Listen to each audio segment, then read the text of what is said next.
Greetings from Nottingham, England. Today is July 4th, 2022. I've been in England now for 6 days. Jane and I, my wife, arrived in London on June 28th, Tuesday,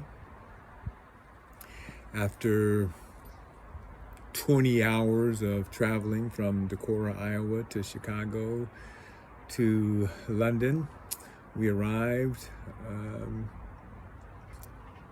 drove from London to Stonehenge, exhausted, but took in some tourist attractions at Stonehenge.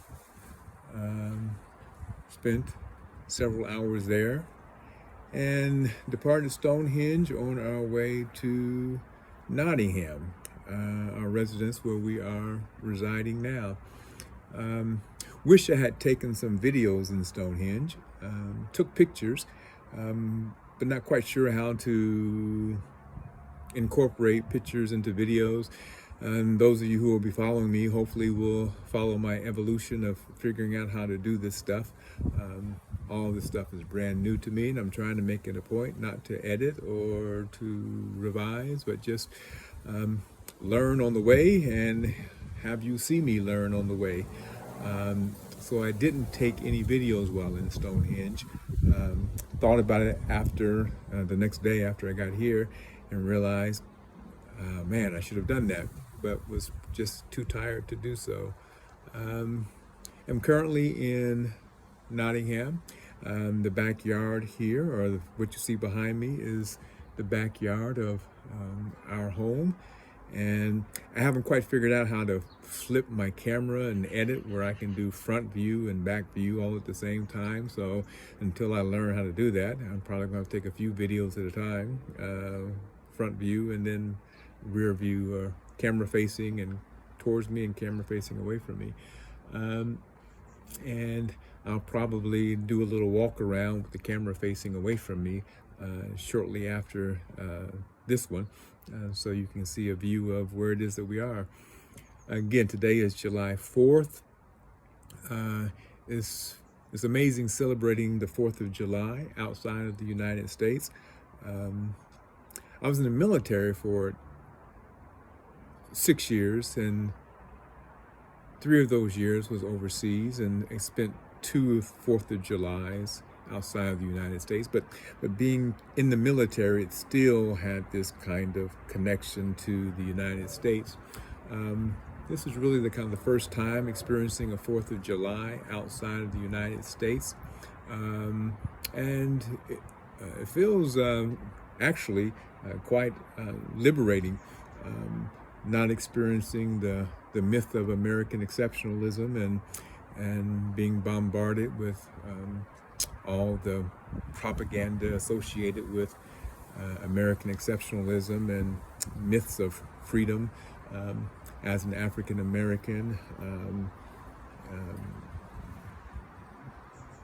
struggling for those freedoms that the 4th of July pretends is universal to all Americans. For those of you who follow me on Medium, I wrote a article today entitled "Reflections of a Black American Experiencing July 4th in the United Kingdom," and spent quite a bit of time talking about Frederick Douglass's understanding of 4th of July and what the 4th of July means to an African American. So again, those of you following me on Medium, please feel free to give that piece a read. But yeah, it felt actually good. No fireworks, none of the fanfare. Again, none of the myths about founding fathers and the greatness of our founding fathers, and again the myth of we hold these truths to be self-evident that all people are created equal when we live in a society in which they aren't. We live in a society in which half of the population, the rights of half of American population, with the overturn of Roe v. Wade, had been denied. And so it just, yeah, it feels significantly different celebrating the 4th of July in the United Kingdom rather than celebrating it in the United States. Yeah, but again, I'm slowly getting acclimated, discovering my way around, our way around.